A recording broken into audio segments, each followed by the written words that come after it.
Ladies and gentlemen, Bonny Wayman, super excited that you're here.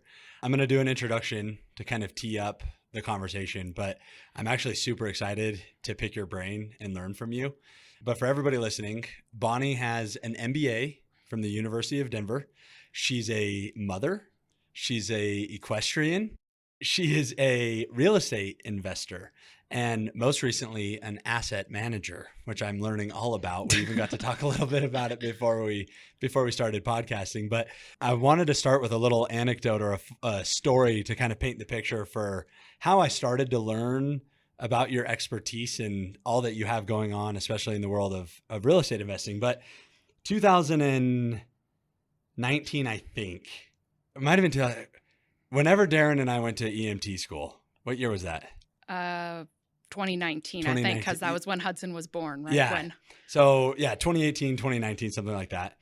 Me and Darren, Bonnie's husband, were in night EMT classes together. And the way that we did it is we took turns carpooling, and we live in Hesperus. The class was in Bayfield, and it was in the dead of winter, night classes. We both had full-time jobs. But anyway, what it did is it gave us a whole lot of windshield time to sit and talk and, learn. And I had so much fun learning from Darren about all things investing at the time. Who knows? The stock market's always doing something, but we were talking about, stock market investing. And after several, multiple hour long carpool drives, Bayfield and back, I started learning more about your guys' experience in real estate investing and all of that good stuff. And actually it was really cool for me because it got my gears turning and, got me setting goals. And during those drives is when I set a goal for my first single family investment. Yeah. That's fun. Yeah. Talking to Darren and I'm like, holy cow, it is doable. And, since then it sort of transitioned from, using the stock market as a vehicle to get to real estate investing. But I also think, and part of why I'm so excited to pick your brain is because I've been able to see the evolution of your real estate investing kind of from a layer removed. Do you mind humoring me and sharing with the audience kind of your experience in real estate investing and where it started, how it evolved? Because I'm so excited for people to get to learn from you and all of the experience that you have, because there's so much there. But I think before we dive in on that, we'd love to just hear the journey and how you started in real estate investing and kind of paint me the picture of what got us to where we are today. Yeah. So I started, I was in college, and credit goes to my parents for the idea here. And I was a sophomore in college at DU, and they required you to live on campus again for a second year. And we were in these new dorms, but they were really isolating. And I just hated living there. I was sick of campus food. We were paying something stupid, like $900 a month to live in these little shoebox dorms. And I was with my parents and I was like, man, if I could figure out how to get out of this, one of the things is if you own a property within, I don't remember what it was, 50, 75 miles of campus, you can opt out. And this was 2008 in Denver. And my parents were like, well, we would, sign a loan and maybe help you with a down payment if you rented it out to your friends. Do you think you could find enough friends to cover the mortgage? And I was like, well, that's an idea. And so, back in 2008, you could buy a house in Denver for $300,000. And so I reached out to a bunch of realtors, most of which ignored me and thought that I wasn't worth their time. But Valley. There's a lesson to all the realtors listening. Valley Hooker, shout out to you. She took me seriously, and we bought a property my sophomore year of college, and I rented it out to my roommates. I think our mortgage was like $1,500. We each paid $500. It's called a house hack is the term that people call it now. But basically, you can either buy a duplex and live in one side and rent out the other side, or buy a single family house and rent out by room, which is what I did. And so I had roommates my entire time in college. And after, it was a 1,400 square foot house at one point. We had 5 people living in there. But I mean, we were just putting money down and just paying that mortgage down because we were, $500 a month plus utilities per person was a great deal for all my friends and was more than the mortgage. And so, I lived there for 7 years, I think. And then Darren and I decided we wanted to move back to Durango, and we sold it. And at that point, I was working think I was working in healthcare and marketing, and I think I was making like 50,000 or something a year. And we sold the house for 100,000 in profit. And I was like, oh, Wow. Yeah. oh, that was a lot easier than working my job. That's interesting. And so took that, bought our house out here in Hesperus in 2014. And then it took me a couple years to gain confidence to buy an investment property. I went online to biggerpockets.com. I listened to every single podcast, did all of that. And in end of 2017, we finally bought our first single family property in Durango. The numbers weren't great. I wouldn't do it again, or I wouldn't do that deal now, but I'm glad I did it because it gave me the confidence of really becoming a landlord, not just a house hack, but just owning the property and renting it out to some tenants. So I did that, and then I did a couple more single families, and then Durango became unaffordable.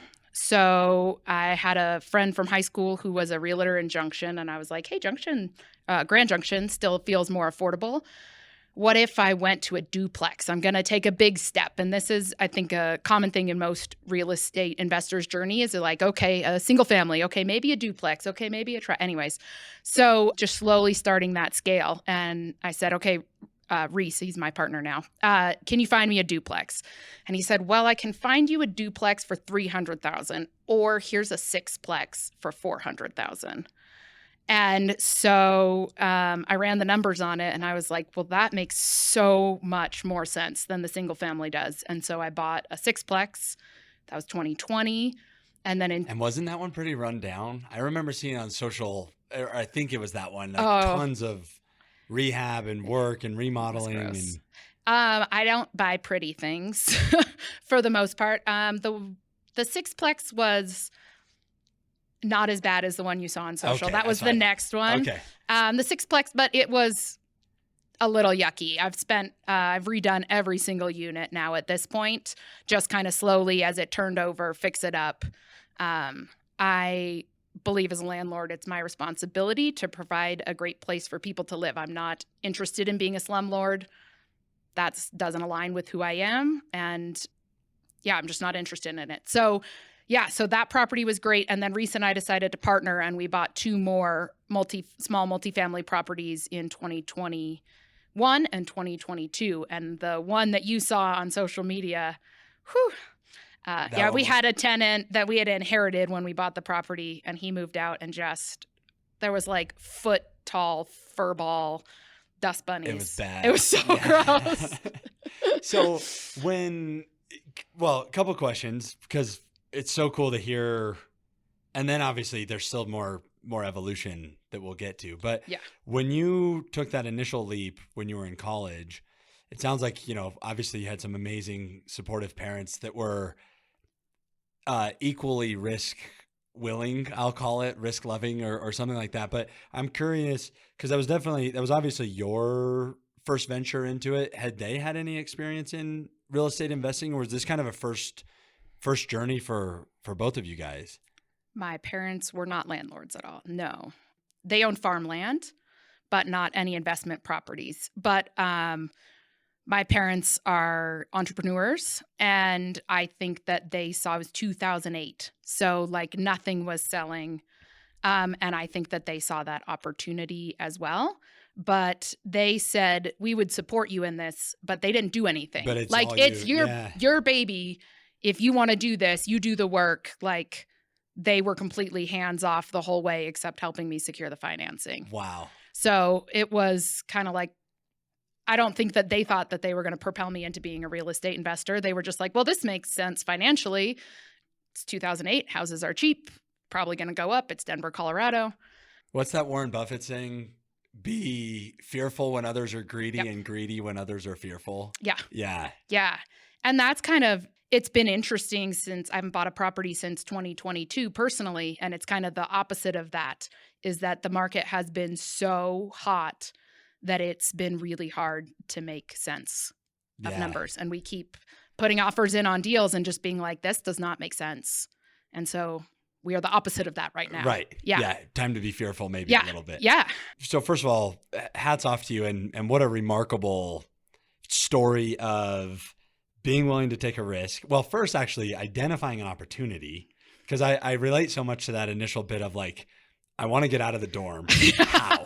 Like I'd done my year of shower shoes. Yeah, like, I was done. Figure it out. And then you see that if you own a property, and then you had this mentality of, well, I'm going to find a way to own a property. I've been down paths like that many of times where it's like, I know that that's going to happen. I got to figure out how that's going to happen. But really cool to see the problem solving that was involved early on, the willingness to take a risk and, figure out the logistics behind it. But then it also seems like there was pretty rapid progression. And obviously, some of that money helps. So, selling a property and having the appreciation from it and things like that. But walk me through the steps from, because I would imagine there's a lot of people listening that, are saving for their first investment property or have one or, whatever. And then they look at these Grant Cardones of the world that are owning, all of these apartment complexes and things like that. And somewhere a journey happened, a process happened. How did you go from single family to multiple of them? Like what are the logistics? What's just even the process, and what was your methodology and how you grew your real estate investment portfolio? Yeah. So first of all, most of it happened before kids, and we were double income, no kids. And so I didn't take a single dollar out of my rental properties until 2021, I think. So I basically had rental properties for 5 years and took every single dollar out of them back into them and never paid myself from them. So that's even the cash flow, the cash flow went back in probably for a down payment for the next one or to fix up a first one. Wow. So we didn't take any payments for end of 2017 to 4 or 5 years. Just stacking it. Just didn't touch it. Both my husband and I had jobs. We had pretty low expenses. We didn't have kids. We lived in the country. We're both pretty frugal for most things except for the equestrian bit. But there's no such thing as frugal equestrian. Besides that, I'm really frugal. And so we just reinvested back in the company. And now we're at a point that we're paying ourselves from the cash flow. Yeah. But some of that delayed gratification on that, just investing back in it, doing rehabs, and some luck in the market timing, right? Rents have gone up in most places 20%. And so some luck and then just keeping the money in them. Yeah. And then, so are you selling properties to buy more and diversifying that way? Are you refinancing? Are you leveraging equity? Like how are you? Yeah. And actually to clarify that too, what's the current portfolio looking like just in terms of units or doors? I don't know all the verbiage. You said doors. That's correct. Doors? Yeah. How many doors? I have, that's a good question, more than 15, less than 20. Cool. I think I have 17. So in terms of, I've sold 2 single families, but most of them, I'm a really unsexy investor. I just buy them and hold them for a really long time. My goal is for the properties that I like, buy and hold them till the mortgage is paid off, and then it's all cash flow. Yeah. That's the goal. And that's so, didn't mean to cut you off. No, but go ahead. That's such a good principle, and for investing in general. No one wants to get rich slow, but that's the way. That's it. Invest and hold.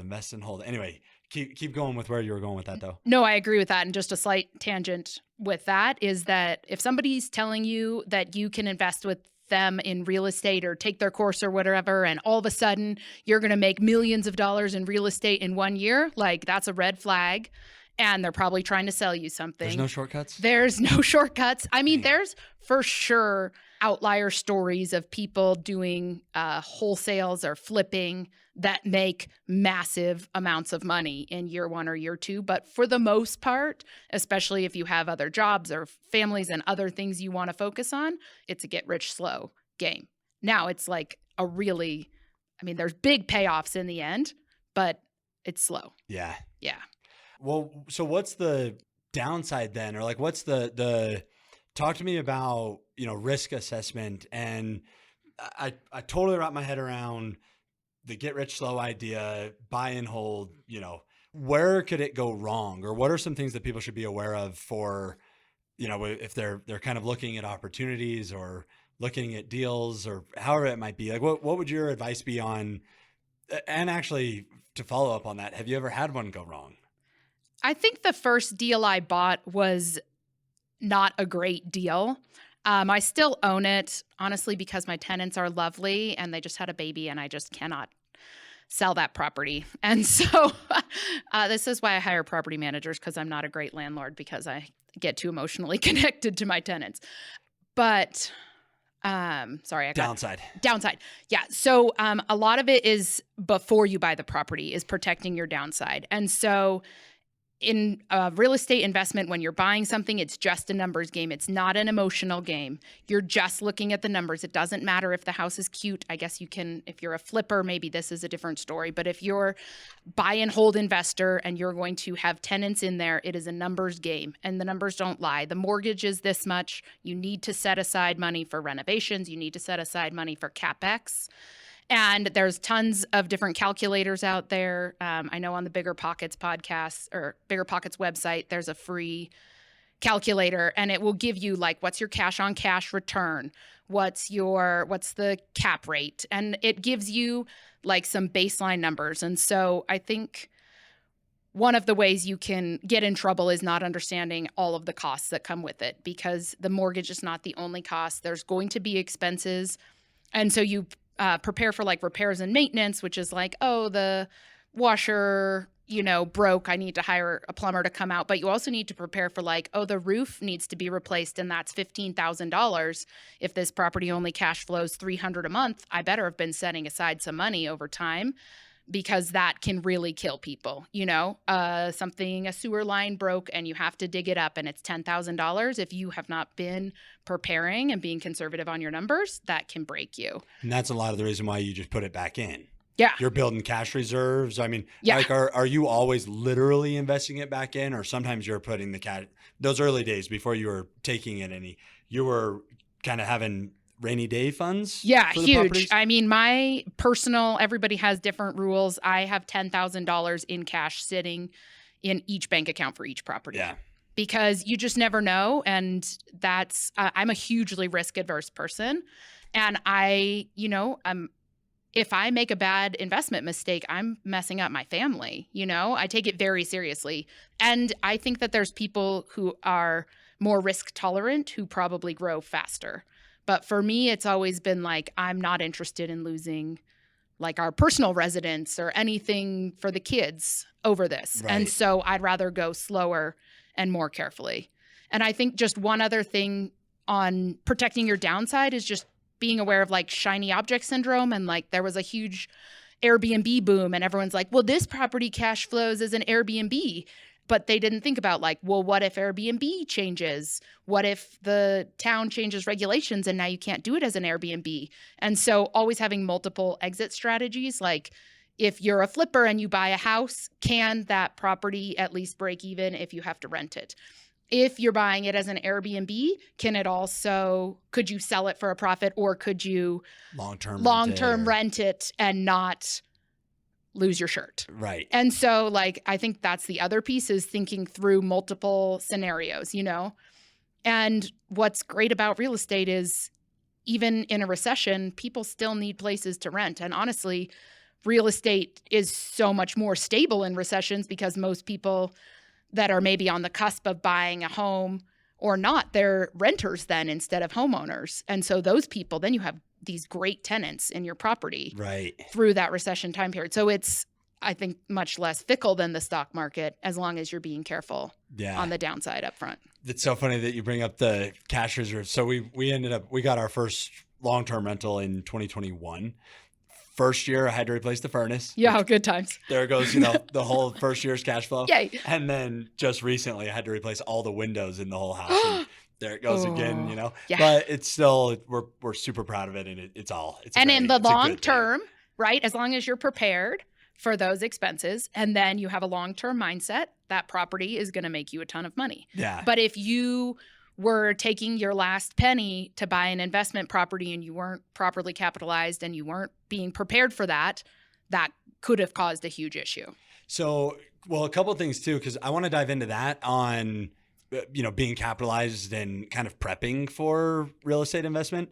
But before, you mentioned you had some verbiage some terminology that I need clarification on. Yeah. What's CapEx? Yeah. So it's capital expenditures. So there's a tax component of that in which that is things that can be depreciated. But it's basically, in layman's terms, like the bigger items on your property, things that have like a set year life, like a washing machine replacement would be a CapEx expense versus a washing machine repair would go under the repairs. It's more important as you get into the bigger multifamily because capital expenditures go below the line on the NOI and expenses go above the line. Right. And in big multifamily properties, the NOI is like your golden line item. And so understanding what goes above and below the line in there and just your budgets are different. Got it. But on a smaller property, it's CapEx items are something that is probably more than the cash flow for the month and things that won't happen every year. You're not going to have to replace the windows every year, right? Once you've done it, you're kind of done with that. But being prepared for those big items. Got it. And cap rate? How do you calculate cap rate? Cap rate has to do with your NOI. And this is cap rate really only matters in the bigger multifamily. Cap rate doesn't, even in small multifamilies, you don't really care about the cap rate. Cool. It has to do with your NOI and the price. And then the cap rate has to do with market sentiment. And so basically when you're operating a large multifamily property, you're trying to increase your NOI because it's just a formula to get your selling price based on and the cap rate has to do more with your market and how people feel about that market. Got it. Cool. Yeah. So coming back to, now I forget the words you use for it, but basically getting ready to invest in real estate and things like that. I'd be curious your advice because I think especially with the circles that I run in, at least the concept of investing in real estate is generally looked at with a very positive, like everybody knows it's generally a good idea. Right. Most millionaires own real estate for a reason. Yeah. We kind of understand that. But I do think that especially the world of real estate, there's barriers to entry. Yeah. Obviously, you have to have money to invest in real estate. Personally, what I've been doing is putting my money into the stock market, using that as my vehicle to getting to the point where then I can purchase real estate. But I would love to hear your opinion or your advice, your tips for, people that are listening that are like, yeah, that sounds like a good idea, but how do I get 60 grand or whatever? And so I guess a two-part question. One would be your tips or advice for how people can kind of start to set themselves up for success to pursue the dream of real estate investing. Part number two would be any insider, your expert tips on you can put this much down, or if you look for this type of deal, you could get in like that. Syndicates, I think, are probably a topic of conversation in there as well. But so how can we get started? And then what are some underutilized gaps or opportunities people could look for too to help them get started? Yeah. So the coolest thing about real estate is there's a million ways you can make money. So there's two things. You either are somebody who has more time and not as much money, or you're somebody who has more money and not as much time. And so I would say the recommendations for how you would invest in real estate are really different depending on which bucket you fall in. So let's start with the bucket of the person who has more time and not as much money. So the first thing, which is what I did, which is a house hack, would be my recommendation as the easiest, least risky way to get into real estate. And I don't know all the details, but in the last year, Freddie just announced that they allow, I believe it's 5% down for up to 4 units. So you could buy a 4-unit building, live in one, rent out 3. And the other piece of that is that the rental income from those other units counts towards your income when they're calculating how much you're approved for on your loan. Wow. So you can get in. I mean, there's people who've become millionaires by house hacking. You can buy a new property every 2 years if you are single or you have an adventurous spouse or an adventurous spouse and kids. Or no horses. And no horses. No horses is not great for equestrians.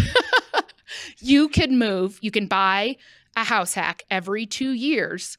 And if you've lived in the property for 2 years, you can sell it with no capital gains ever. So you could buy a duplex, live in it for 2 years, probably the rental income from the other one will completely cover or mostly cover your mortgage. And then you can live in there for 2 years. You can then after 2 years, you can buy another one, or you can sell that one, pay no capital gains on it, and buy another one. Like that, to me, is the most accessible way to get into real estate.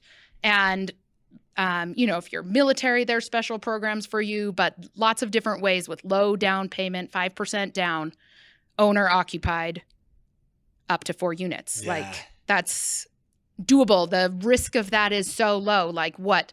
Your tenant doesn't pay for a month, so you pay a mortgage for a month instead of you would already be paying a mortgage a month, It's like... And those two, even if it's not cash flowing. Right. Like, where else are you going to rent something for a couple $100 or, whatever. But even if it's not covering all of it. Yeah. You're still ahead because otherwise you'd be paying in rent. Right. Let's say you buy a house with an ADU in the back and the ADU rents for $1,000 and your mortgage is $2,000. Like, well, you just cut your monthly housing expense in half, and that's the biggest part of most people's expense. Yeah. So I would say house hack. The other thing is if you are somebody who has a lot of time and not a lot of money, but maybe you're handy or creative or something like that, a partnership, because there's somebody on this other side who has a lot of money but not a lot of time who might be interested in flipping, and you bring the sweat equity, they bring the actual equity, and you have some sort of partnership there. There's plenty of money to be made that way too.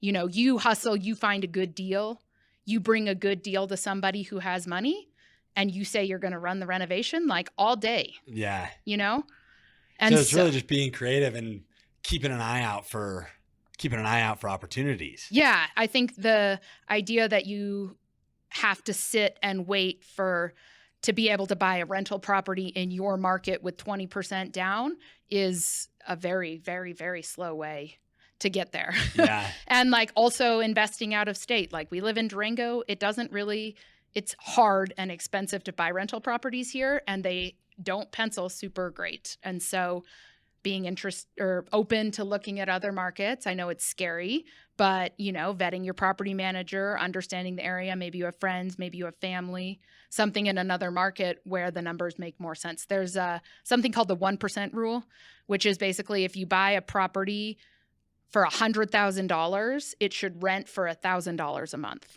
So this is like, please don't buy a property based off of that, but that's like gives you an idea. A rule of thumb, yeah, a rule of thumb gives you an idea of like, where are you? So in Durango, if you buy a property for $600,000, it rents for $2,000. Like you can already tell not going to work. You're not going to be able to cash flow this. Like even if you're an excellent operator, unless you're paying cash, you cannot cash flow it. So that 1% rule can be helpful looking at markets to just be like, okay, where does this lie here on the spectrum? Oh, it's 300,000 and I can rent it for 2,700. Okay, that's close to the 1% rule. This might make sense. Maybe I'll dig into it a little deeper. How do you research other markets? And I think especially for the Durango, the Durango audience, that's like, oh, of course, need to figure. I travel a medium amount for work. Yeah. And all the time when I do, I'm on Zillow and looking at the real estate market. And every time I'm like, oh my goodness, you can get a whole lot of house out here for, wherever. I was just down in New Braunfels, Texas. Amazing people down there. And beautiful homes and they have new construction homes starting in the 200s. I'm like, you got to be kidding me. It's crazy. But, I think that obviously probably is going to pique some interest for people. How do you even, I guess it sounds like you get in touch with a good property manager. That's how you could get some ideas of rents and what the market looks, in general, things like that. Yeah. I think it also depends on what's your goal. So is your goal appreciation? Do you want to sell this property in 3 years and you're hoping you make money off of it? Now I caveat that with, I think betting on appreciation is betting, but there's markets that are appreciating more than others, Would you say that lack of appreciation is a reason not to, like, for example, there's a neighboring market of ours that has a tendency of much slower appreciation than Durango. Would that scare you away? No, I think it should align with what you want. So if you're going to buy the property for 30 years and hold it and you want cash flow, then that's probably a great fit for you. If you're planning on buying this and selling it in 5 years, like by the time you pay realtor fees, you're not going to make any money on that sale. So I think it just depends on what your goals are. So if your goals are to buy it and you want cash flow, then that's a great market for you, because the prices are cheaper and maybe the rents, maybe you're closer to the 1% rule, and you're going to cash flow. You're going to cash flow that baby for 30 years. It's probably going to appreciate in 30 years. Right. Right. But if you're hopefully, if you're looking to buy it and sell it and come in, fix it up, sell it really quickly, then, Columbus, Ohio might not be as good of a market for you. Right. So I think that would be to your question of where with the United States is huge. Where would I pick? Well, what do I want? Do I want it to cash flow more? Do I want it to appreciate more? What are those things? Then you can look at, then no matter where you're looking, you should look at population growth, job growth, how many different industries are there. You can get in a town that was an oil field town, and then all of a sudden, oil goes down and you have a ghost town, you can't rent out your property. These are part of the due diligence things that you should think about. What's the population trends? What's the trajectory? There's whole podcasts on this, there's the craft brewery theme of a new craft brewery's coming in. All the millennials are coming. This is a great spot. Good way to yeah. I saw somebody on Instagram that they only invest in markets that have Starbucks. Yeah, for sure. Good. Let them do the research. If there's a Starbucks in the market, you can assume that, it's going to be moderately healthy. Right. And then you get into the neighborhood and you need to understand, what's the demographic of that neighborhood. And then at that point, then you're calling in a property manager and a real estate agent and you're building your local team there. Yeah. Yeah. Are you aware of national population trends? No. You know that we're on the brink of serious population decline? Oh yeah, I have heard that. Yeah. I'm curious, and this is a tangent, but because I'm curious your thoughts on it. I've often wondered what that might mean for the real estate market with a little bit of a longer time horizon. 2 generations from now, we're going to have way less people than we have now. Because it goes exponentially up and exponentially down once people stop having kids, and people have stopped having kids. So we're 2-3 generations away from exponentially less people. Yeah. What does that do to real estate investing? And I know you don't. I don't know. 2 generations for now. I'll say in the, let's say, 5 to 10 year time frame, we are still super underbuilt for our population needs. And that in 2008, everybody stopped building. And now us millennials are coming settling down ages, and there's just not enough houses. So you always see these headlines of the real estate market is crashing again. And the fundamentals of it are just that supply and demand. And there's a huge demand. We're a huge generation. And there's not been enough houses being built to catch up. And even now, I saw something in multifamily because there's a decent chunk of new multifamily coming on the market in 2024. And then again, just nothing in 2025 because it's gotten so expensive to build that it just doesn't make sense. Let's talk about multifamily. I love it. How does somebody get into multifamily? What was I know that you had your own kind of journey, but there's a lot of hype, I guess, around, and probably a lot of validity around multifamily investing. Obviously there's more doors and, more tenants and things like that. How do people get into multifamily? What are the best ways to start that? And should somebody start there? Maybe a controversial opinion, but my opinion is no, you should start with something small and you should learn. My first property was not an excellent buy. And if that first property had been a $2 million apartment complex, things would have gotten bad. And so I personally believe that people should start small. House hack, 1 doors, 2 doors, just get your feet wet, kind of understand what's actually going on before you scale. I would say the exception to that is people who partner with experienced people or people that have really experienced coaches. I feel like there are some ways to sidestep that, but if it's just you going out, I would not recommend starting in anything too big that if it doesn't go well, it can ruin you financially. Right. Again, back to my like risk adverse opinions, it's better to start out a little small, learn your mistakes on something small before you go big. Make a $5,000 mistake before you make a $500,000 mistake. Right, exactly. Like my first property didn't really cash flow the first 2 years because I didn't understand the way I was running my numbers. And it was fine because it was off by like a couple $100 and I could float that. And it's cash flowing now thanks to market growth, basically. Right. But if that had have been a huge property, it would have been different. And what mistake did you make? I'm sorry. I still want to talk about multifamily, but I would love to learn from that first one. How did you run the numbers wrong? I didn't calculate all the expenses correctly. I just underestimated there's an HOA on there. There's, and it's been pretty good, but there's still expenses that happen. Yeah. And I just underestimated what those would be based on the year of the house. Right. And so, I ran the numbers on it and it cash flowed, but it was really tight. I didn't understand the conservative level for which you need to underwrite because it's always better to do that. Right. And even just looking at it now, I bought it for $250,000. It started out renting at $1,500. That's not your 1% rule. Therefore, it's going to be really hard, even at the low interest rate I got then, to make that cash flow. I would never look at something now that costs $250 and rents for $1,500. Yeah. Now I'm like, oh, of course not. But I didn't know. And so I'm glad I took the jump. And I'm glad I took the jump on something small. Yeah.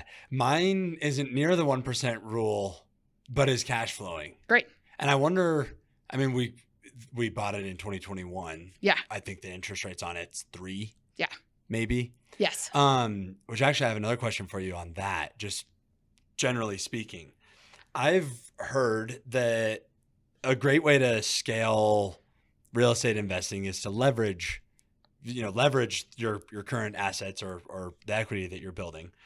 And I'm super torn on that one because home prices have gone up a ton since I bought it. So there's a fair amount of equity, but I'm into it at 3%. So I'm like, how in the world do I leverage that? What's your opinion with the current dynamics and current realities of home values appreciating tremendously, but interest rates going up so much as well? There's probably a whole lot of people out there with, a house that's at 2, 3, 4% interest, but has some equity in it. Do you think that there's upside in leveraging that, knowing that you'll have higher percent interest rates on the debt? Or is it better to ride out the 3% forever? I personally would look at a second, like a HELOC on it, instead of, I would not refinance out of a 3% on something unless your cash flow is so crazy that it could handle that. Then maybe that's the right decision for you. But I have a HELOC on one of my properties because I have a ton of equity in it. And that just sits there and it's just that line of credit basically on the property. It's not a great interest rate, but it's $100,000 that I can pull from if I need to. And then I find a way to refinance and pay it off. So there's also a strategy called the BRRRR strategy, which is tell us about it. I better not mess it up. Buy, rehab, rent, refinance, repeat. And basically you buy an ugly property. So Reese and I have done this successfully once. I'm going to call it mostly luck, but you buy a property that has some issues. We bought a property with foundation issues and you buy it in cash. We bought it in cash with using HELOCs and hard money from friends and family. So you're buying it at a high interest rate. This is not how you want to leave it, but it gives you an edge in the negotiations because you're a cash offer to them. So we bought it as cash and we came in and we did barely any rehab, honestly. Again, this is a lot luck, but in other people would do an actual rehab and then you rent it out. Now you have these lovely rent numbers that you show the bank and then you go to refinance. And so we actually got all of our money out. So, and with the 20% down was just equity. So we paid off all of our HELOCs completely. Wow. We now own that property with no equity, none of our money in it. And those HELOCs you were doing on other rental properties that we owned that had a ton of equity in it. But instead of refinancing and taking all of that cash out, you just do the HELOC, which I like because when you're not using it, you're not paying interest on it. So if you refinance your property, then you have that bigger forever. If you have a second, like mine's a second lien HELOC. And so like I have it sitting there right now. I have a $0 balance on it. But if I wanted to go be aggressive on something. So like right now, theoretically, you find a deal that needs $50,000, $50,000. You could just tap into your HELOC, get it, and be done. Yep. My HELOC, and I know I'm not a banker. There's a lot of different ways to do it. Mine is an adjustable rate. So it's like 10% or something stupid right now. So it's not a great interest rate, but it does give you that liquidity that you need to do something. I would never buy and be like, oh, I'm just going to use this HELOC forever because it's a horrible interest rate. But it's a good way to give you that like quick liquidity that you need. And then you would refinance into something more stable and then pay that HELOC back off. Clarify that for me. So I'm understanding the first half of that. You've got a property, you can leverage it by way of a HELOC. Yeah, which is the second lien. Well, yeah, which is essentially more debt on the first property, higher interest rate, whatever. But it doesn't make you have to sell the property or refinance it or anything. No. Basically, then you can take out some cash, loaning it on your equity in the property. Yep. You can purchase then another property with it. Yes. How then do you refinance the HELOC? You refinance this second property over here with better debt. Got it. Some sort of agency debt that's at like 6% or whatever. And then you take that once you refinance and pay that HELOC back off. So the advice would be not using a HELOC just for like a standard long-term down payment, but more of something that you can move quicker, like a BRRRR strategy or buy something cash or whatever. Yes, okay. That would be my recommendation in the current market. I know for sure when interest rates were 4% or whatever, people were using HELOCs to be the down payment that they left on a long-term property over here. But right now, and again, I think that there's fixed rate HELOCs, but I'm not really sure. I don't have one. Mine's an adjustable rate HELOC. So I would not want something permanent tied to that. Right. Yeah. Yeah. Because now with rates when they were so low and now that they're so much higher, it doesn't make a whole lot of sense to do like a cash out refinance or anything like that. No. Yeah. That's why there's no inventory on the market. Right. Right. Yeah. Yeah. Yeah. Awesome. Okay. Back to multifamily. Yes. I know that you've kind of ventured into a new world, not new, but you're now wearing a different hat in your real estate investing world, doing asset management. Mm-hmm. Can you educate me on that, how that whole world works and what you're doing with asset management, why it's so important? Yeah. First of all, I'll just say that when I tell people I'm an asset manager for a multifamily syndication, it's a conversation killer because no one knows what I'm talking. Yeah. No. So what do you do? Yeah. Oh, that's nice. And then they walk away. So first of all, we talked about the person who has more time than money. We talked about that person investing. Now we're talking about the person who maybe has more money than time. And this is where I think multifamily syndication comes in. And so basically multifamily syndication is a group of people coming together to buy a big property, and everybody gets a percentage ownership of that property based on the amount of money they put in. So, you own I'm not good at mental math. So you own a 5% share of a $15 million property. And there's two parts of a... Don't pick 15 for mental math, by the way. I don't do... 10 million. Actually, I still couldn't do... I can't do mental math. Million.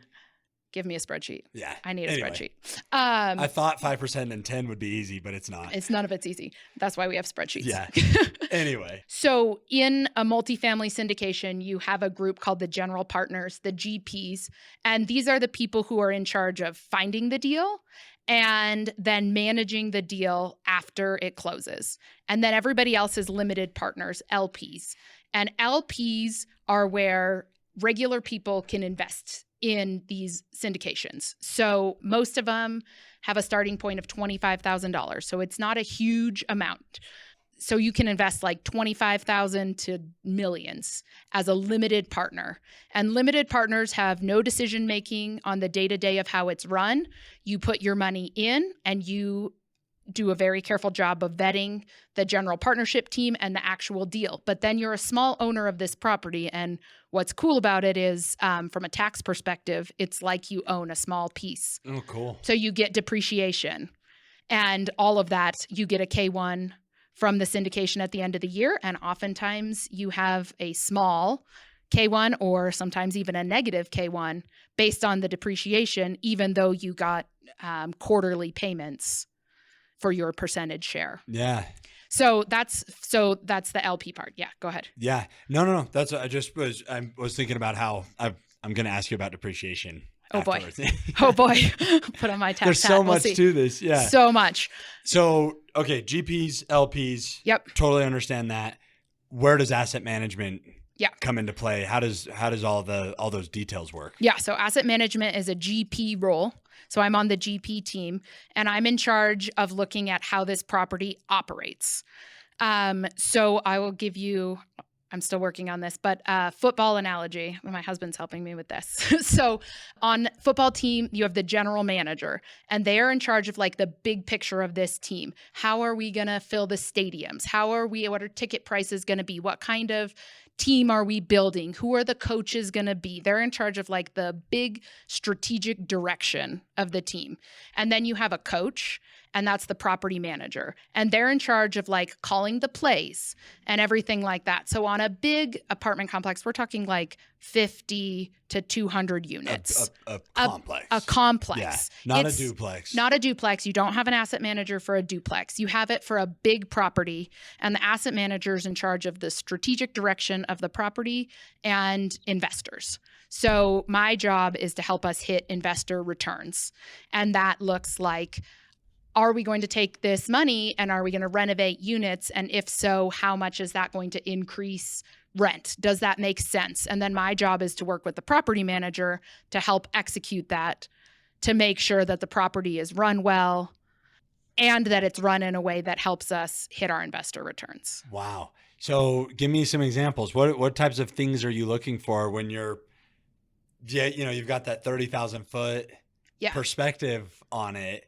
I mean, are you looking at amenities, parking, marketing? I don't know. Like what? Look, you're doing it, Ben. You're doing it. You can be an asset manager.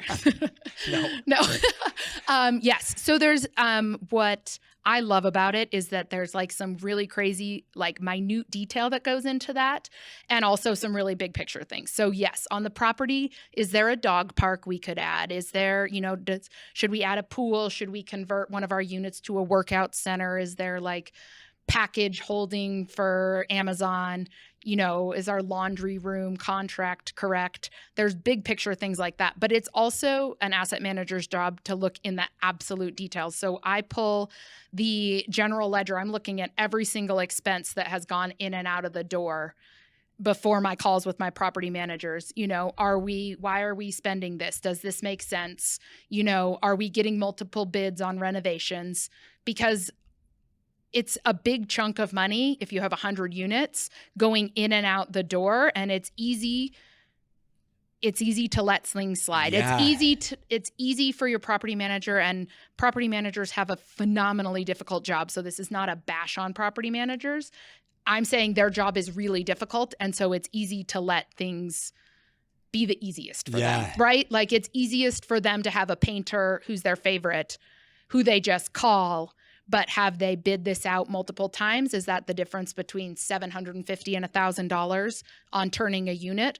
Well, if we turn 50 units this year, that's a huge chunk of change. Like that's a meaningful amount of money. Right. And so it's looking at all of those details. Okay, we have 4 leases coming due next month. Which ones have re-signed? Which ones have not? How do we protect ourselves so that we don't have 20% vacancy on our property, because that will kill our NOI for the month? And so how are we renegotiating our leases How are we, if we have vacant units, how quickly are we getting those filled? What's our marketing? What's our reviews online? Should we be billing people back for their utilities? Should we not? Are we capturing pet fees? Do people have pets and we're not capturing the pet fees? Like, that's the cool thing about asset management. It's like this really tiny, tiny, tiny detail down to how does that build the picture for the bigger vision of the property. Right. Yeah. How cool. Because there's probably, I mean, not probably, there's guaranteed pressure from the investment group. Right. There should be, as there should be, right. Because they're giving you their hard-earned money. And I take that very seriously. I know there's a lot of feelings in the media about rich people or whatever, but these are good people giving you their money with your trust that you're going to operate this the best way possible. And that's why I feel that asset management is important, is because my job is to say, okay, we promised them 7% on their money. They're trusting us. They're stuck in the deal now. Yeah. Yeah, you can't back out as a limited partners. Yeah. And so how do we make sure we give our investors the returns that we promise them? And at the same time, I also take seriously that, like, again, I care about our tenants. Yeah. And we want this to be a good place to live. And so heater broke in our property and it was $15,000. Like, absolutely, we have got to fix that as soon as possible. Don't get a second bid, get it fixed. Our tenants need to be warm. Get it fixed yesterday. Yeah. Right. Like, there's also making it a good place for our tenants to live because we care about our tenants. Right. Yeah. So our landlords, the bad guys? Always. We're mean, horrible people. And yeah, I have some feelings about that. Yeah. Well, it's probably a conversation worth having because there's so much complexity in the real estate market, and there's so many strong emotions in the real estate market, and these barriers to entry and first-time home buyers, it's becoming so difficult for, young first-time home buyers and things like that. I am kind of curious. I saw, I don't know if it happened or not, but I saw that there's maybe talk of it, some legislation of basically, what's the word for it? But they're like hedge funds purchasing single-family homes and making that illegal. And I don't know if it happened or not, but there was like some conversation of it. What are where's the line? What are your thoughts on that of like, when does it go from a bunch of good people trusting you with their money to provide a good place to live for other good people to like, okay, this is getting crazy. And there's, such and such corporation is bought the neighborhood type of thing. It's more of a speculative thing. Yeah. I'm just kind of curious your thoughts on it. I think, and this is a mostly educated opinion, but also some of this might be wrong. I believe that it's still a pretty small percentage of the overall marketplace, and that it is easy to get very concerned about hedge funds buying the neighborhood. And I believe it's in the single digits, the number of single-family homes in the United States owned by things like hedge funds. Mm. And so, do you know the percentage that are owned by investors? I'd be curious about that. I think that that's higher, but the majority of investment properties are owned by mom and pop landlords. So like, I don't know the numbers, but let's say investment owners make up 20-30% of the marketplace, and let's say 70% of those are owned by people who own 6 or less properties. Yeah. And so I think that maybe is not the right place for us to be feeling really stressed out about, and that maybe there's some other things that we should be talking about how we can better compensate young people and give them salaries and better buying powers, or very for like the first-time home buyer programs that provide lower down payment relief and anything like that. I think that might be a better way to deal with it in a big picture view versus like, oh, the hedge funds are going to buy all the houses and that's why the prices are so high. It's just like, if you look at the numbers, that's not why. Yeah. We got a grant for our first time home. You did? Not a lot, a couple grand. I don't remember, but it was great. And it helped us into it. And then it's interesting, similar to your story.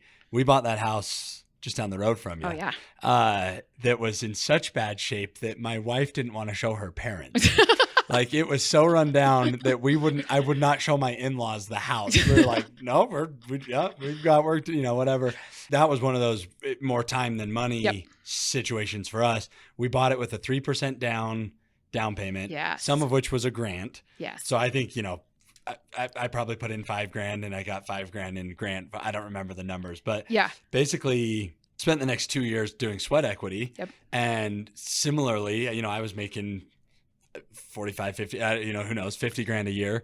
And when we sold it, we made 80. Yeah. And I was like, oh, total, like, whoa, it literally changed my life. Yeah. Let us get that. That was way less work than my job. Way less stressful. Yeah. Curious your thoughts on REITs, real estate investment trusts, and how does that work into the mix of people that are wanting to, start with some experience in real estate investing and the reason why I'm bringing that up is for anybody listening, it is a low barrier to entry, those ones. What are your thoughts on, actually first educate the listeners on what a real estate investment trust is and I'm curious your opinion on it. Yes. I've never invested in one, so I have less experience maybe with I REITs. Could talk about it. Yeah. I don't have a lot of experience. No, but I want to hear your thoughts. My understanding of REITs is that they are traded more like a stock on the market. And so the biggest two things. First of all, you're just putting your money in a fund, and then that fund is going out and buying a bunch of different properties. So the upside of that is that it's pretty diversified. If they buy one bad deal, they have all these other deals that hopefully together will bring you up. From a tax perspective, you lose all the benefits of investing in real estate. Yep. So that's why I've never invested in a REIT, is that it's real estate but without the tax benefits, which is like half of what makes real estate really cool. Yeah. And so you're taxed like a stock on growth and you have no depreciation. That's why I've never invested in REITs. It's in some ways a similar model as syndication, except for syndication, you're buying a share of one property, which is why you actually own it. You actually own it versus a REIT. You're just like a stock. You're just owning a part of a company. Right. And so you have to trust the company.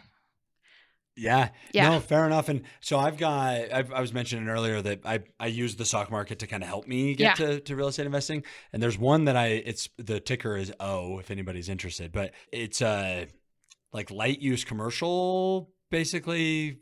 Like think I'm sure it's not, but like Town Plaza, like places like that, kind of outdoor where there's a Walgreens and a hair salon type place. But what I love about it is that it pays a monthly dividend. So you get a little bit of the cash flow from it, and then you can set it up to automatically reinvest. Yeah. It's kind of like you're saying, stacking the cash to use it again on such a tiny level. And I think shares of O are like $50. So you can get into that you could literally invest in real estate for $50. Yeah. It might be that has a much smaller barrier to entry. Yeah. That has less time and less money than actually being an owner. Right. Of some of the other ways I've discussed. A good alternative, I think, for, if somebody's sitting here with a couple $100 and wondering where to put it. For sure. But and then maybe they could grow it to something where they could then pull it out. Yeah. Yeah. Yeah, forever. So we have it's Hip Camp is what it's called. It's on our property. It's kind of like Airbnb, but for campsites. Oh, yeah. And every time I get a deposit from Hip Camp, I buy O. I don't know why, but I use that money to buy REIT and then reinvest the dividends. And nice. It's like my little microcosm of compounding for, renting out a corner of my property. But to your point, there's no tax benefits. So I want to pick your brain on that too, and how, all of that works. There was a time my dad had an opportunity, his parents passed, and they had a condo that, he was thinking about buying. If my dad's listening, I got nothing but love, but my dad is very risk averse. Like he'll tell you to your face that we've always had enough because he's been so risk adverse, but we'll never have so much because he's so risk averse. Amazing guy. I learned so much from him. But anyway, he chose not to do it because of, I think kind of some misguided tax implications and, cash flow calculations and things like that. And now that I've learned more and he's learned more, obviously, hindsight's 2020, but you look back and you're like, lots of those. Maybe that should have happened. But would love for you to educate me and anybody listening on what all the tax advantages are in real estate and, what to look for, things to be aware of. Because, you kind of talked about doing your due diligence and running the numbers and things like that. And I think that's such an important thing that people don't take into consideration. Like when I bought my first one, I was like, what do I think it can rent for? And I ballparked it. I'm like, $1,500 maybe, like whatever. What's the mortgage? $1,200. All right, deal. Let's and that's the extent of my, of my expertise in like actual putting it to paper, underwriting, as you would call it. Yeah. So I think that it's something that probably people should know more about and have as a bigger consideration when they're looking at real estate investment. So tell me about tax advantages. Tax advantages of real estate. So first of all, I'll tell you about, just repeat on the house hacking piece. If you live in a rental property for 2 years, when you sell it, you do not pay any capital gains on the appreciation. So that can be huge. People also do live-in flips, and you can buy like a big house. You can buy a $500,000 house, live in it for 2 years, flip it, sell. I think it's like $250,000 per person you can get and not pay, just like you did with your $80,000. Yeah. I was going to say that was a live-in flip. I just didn't know it. Look at you. You were a live-in flip. You did a live-in flip, and there's no tax consequences to that. So if you made $80,000 in the stock market, depending on your tax bracket, you pay when you sell your taxes or when you sell your stock. And so there's that piece. But what happens every year on real estate is there's something called depreciation, and it is magical and only in the world of taxes. And it is basically giving you a deduction off of your income. I'm going to give my disclaimer now. I am not a CPA. This is my understanding.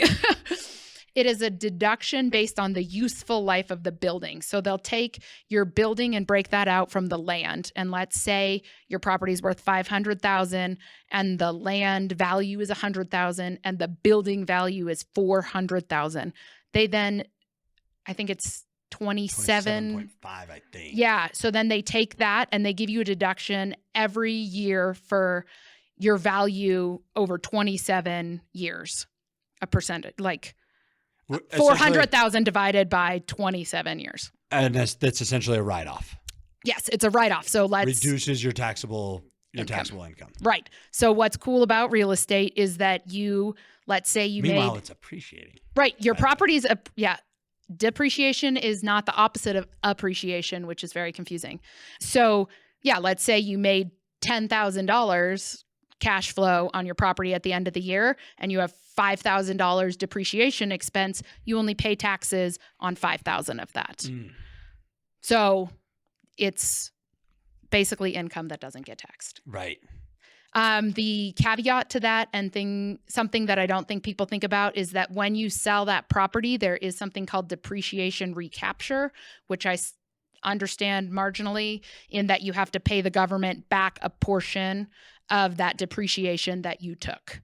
So that's something to consider, especially there's something called a cost segregation study. Again, this gets, for the most part, on bigger properties, multifamily, where they go in and they take, let's say your fridge has a 5-year life, then you depreciate the cost of your fridge over 5 years, and it can get you, this is how on the large multifamilies you get a negative K1 for the first year, because you go in and do a cost segregation study and you speed up the depreciation on all these items that won't last 27 years. And then you say, oh my gosh, we made $100,000, but we have $130,000 in depreciation, negative K1. And so, but again, the flip side of that is when you go to sell that, you need to be aware that you will recapture some of that depreciation you took. Right. Do you have to do that if you're doing a 1031? Good question. Great question. No. How do 1031s work too? Yeah. So a 1031 is a cool vehicle designed by our government to incentivize real estate investors. And basically, if you have an investment property that you have not lived in, because if you lived in it, you don't care and you're just going to sell it. But if you have an investment property that you haven't lived in and you are wanting to sell it and buy another one, you can go through a company that helps you do this legally. And you basically roll your money from one property into the other one, and you never pay capital gains and you don't pay your depreciation recapture. And it's kicking the can down the road. Because eventually Eventually you'll have to pay it unless you kick the can down your road until you die, and then your kids inherit it, and then it all disappears. Right. As the tax code stands now. Right. Yeah. Did you do 1031s on any of yours? I have not done Really? any 1031s. No. My partner has done one, and he said that it is just tricky, especially in today's market. And I don't remember the saying, don't let the tax tail wag the investment dog is the thing. And so you just have to be careful because it's a really tight timeline. You have like 45 days to get something under contract. It has to be a like asset. There's all sorts of rules. And what you don't want to do is buy a bad deal to make the 1031 work in your time frame, because it would be better to just pay your taxes and then buy something that's well thought out and not rushed. Right. So if you have a good deal, if you're in a market where there's plenty of good deals, just don't rush, don't force. Don't let the tax tail wag the dog. I like that. Investment dog. Don't let it do it. Yeah, it's smart. Yeah. Do you feel like looking back now, I just think it's so cool to hear, your story and your journey and your progression. However many years ago when you were in college and, you I don't know, begged, stole, and borrowed to get a down payment from your parents and make that happen. Looking forward now to having 17 doors and this amazing portfolio and all this expertise and the amazing impact that makes on your family and your kids and, the stress reduction and the life. I mean, it's just amazing. And I'm just kind of curious, has all this been intentional, or has it kind of like happened? I mean, obviously at some point you became very intentional about it, but it's quite the progression. And I just would love to hear your feelings on it, your thoughts on, taking a minute to look back and see where you've come and how the journey's been and how it's evolved. Yeah. My dad always says luck is when preparation meets opportunity. And I feel like that's a bit how my journey has gone. Like I have been, first of all, I just love real estate. I could talk about it all day for no money. I would just do it. And so I find it really interesting. And I find these podcasts interesting about 1031s, exchange and tax, whatever. I don't know why, because I'm weird. But so first of all, or smart, part of it just comes from an interest in it. But so I've been doing the research for a long time and listening to people much smarter than I am. Staying ready. So then when the opportunity presents itself, I'm ready. And I think my jump into syndications was like that. So I've been going to meetups in Durango here since I believe I was pregnant with my son, so 2018. And I've just been going, and the real estate community is amazing. Everybody's so willing to share anything, like open book. People are like, how much are you worth? What'd you pay for that? Where'd you screw up? Open book. Everybody's willing to help. So I've been going for 5 years, just talking to people, listening as I slowly started to grow. And I went up to the guy who leads the group. His name's Eric Nelson. I went up to him. I'd just been coming out of a really hard time. I had a baby, my son, and my mom had been in chemo for some really aggressive cancer. I was her primary caregiver. I call it my season of care. That's about as gently as I can describe that time. And I'm coming out of it, and I go to Eric and I say, okay, I want to work with investors. And I think I'm good at being organized, and I'm good at helping people who are really visionary execute on things. And I said, as you think about it over the next couple months, do you know any investors who maybe could use my help? And he was like, let me know when you're ready. And he's with Wild Oak Capital, and he's my partner in our new company, Aligned Asset Management. And so it's like I'd been doing all of this research and building my portfolio slowly, and I put myself out there, showing up, being consistent. He knew who I was. He knew some of my stuff. He knew that I was consistent and, nice and whatever. And so then when I put myself out there, it was like, boom, opportunity. And it turns out he really needed that help, that more analytical side to help with his asset management. And I did a bunch of work for him for free. Yeah. Yeah. Yeah. But paying your dues. Paying my dues. I was like, look, I'm going to bring value. And I did I charged him a little bit, but I charged him nothing compared to how many hours I did of work for him. And I proved my value. And he was like, yeah, let's do this. Yeah. Yeah. I love it. The other theme that I think is interesting to kind of pull from your story, but that I think applies to so many people in so many different instances, but that willingness to have delayed gratification.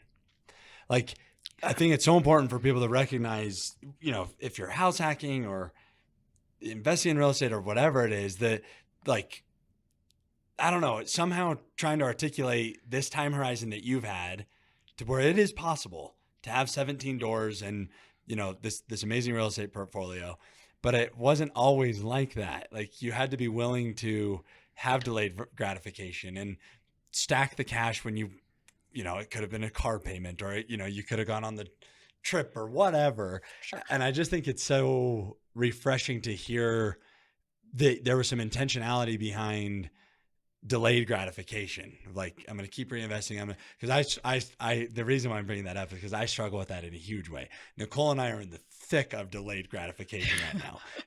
Like, big family, tiny house, struggling business, rocking and rolling with it all, but knowing that, we're working towards something. And I just think that that's would love to just kind of hear your advice or your thoughts on people for delayed gratification, the fact that the struggle's worth it, just kind of like your takeaways from your journey as it relates to that. Because I know that there's been sacrifices to get you to where you are. Yeah, I think that a lot of people look at real estate, especially anybody who has had any success, and be like, that's so sexy and, it's glamorous and it was so fast. Cash and now flow now they're rich. And it's like, that's not the story for most people or anybody. I don't know anybody who has done it in a way where they weren't fixing toilets first, And so I think just having that understanding that it is a great way to build wealth, and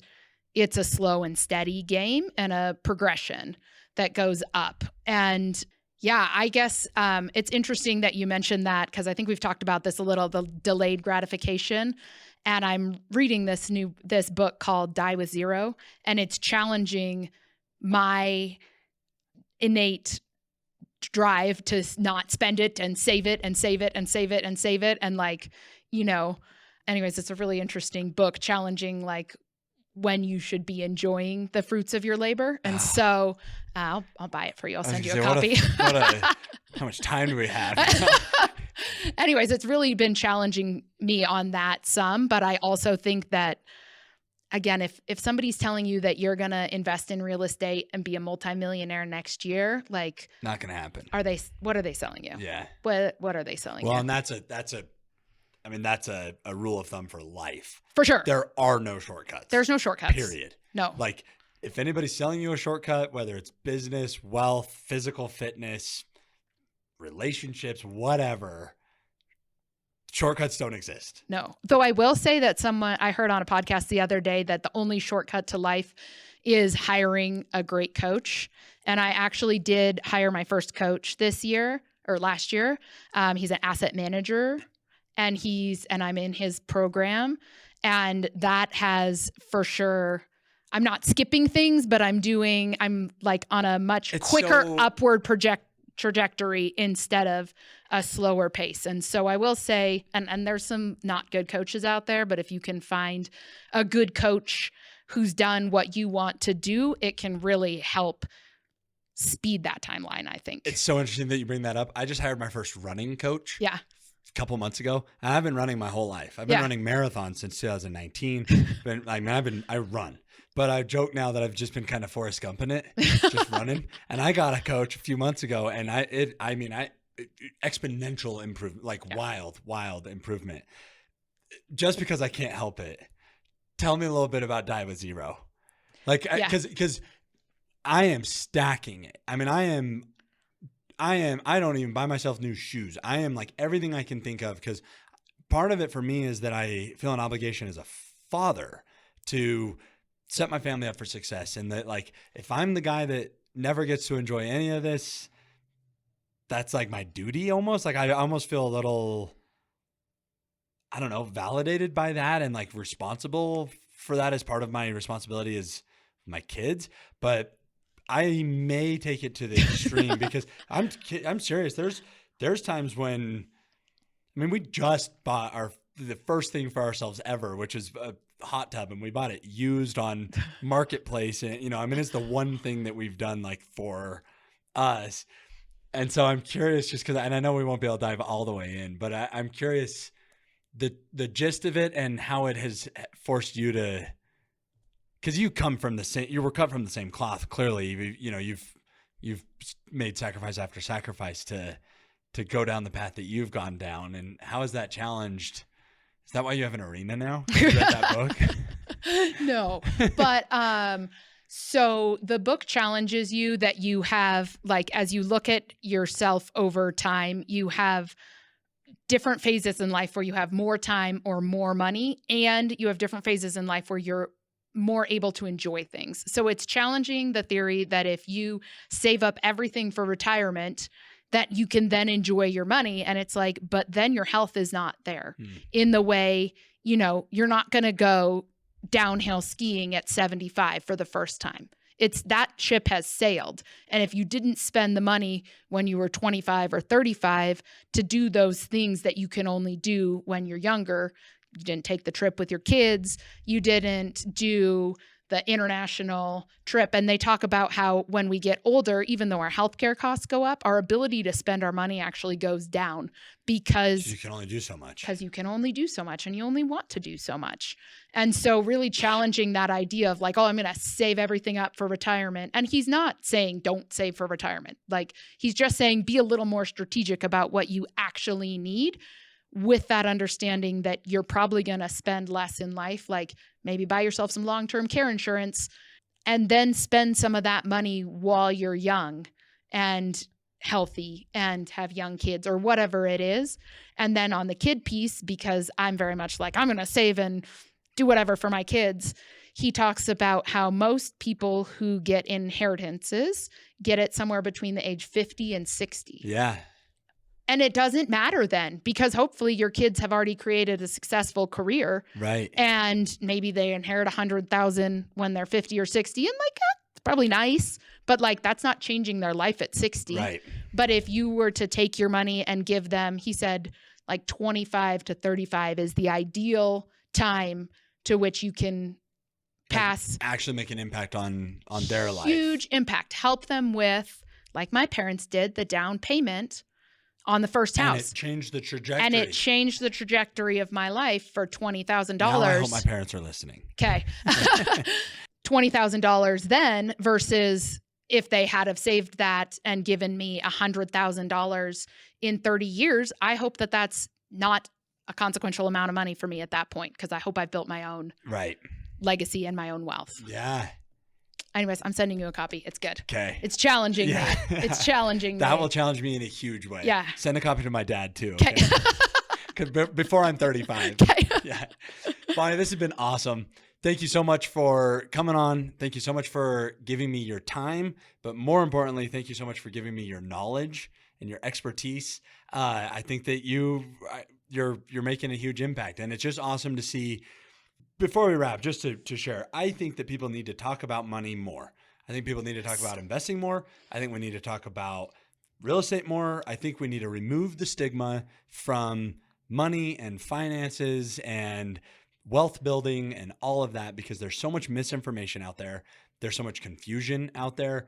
There's so many people that have opportunities they don't realize. And so I want to thank you for being open to talk about money and investing and life, love, and the pursuit of happiness and all of that good stuff. And I just want you to know how much I appreciate it, how much I admire you, how much I look up to the journey that you've, gone down, because it inspires the heck out of me to know that maybe someday I could have 17 doors. I have to, be willing to have the delayed gratification and all of that. So that's not a problem. I have a gift for you.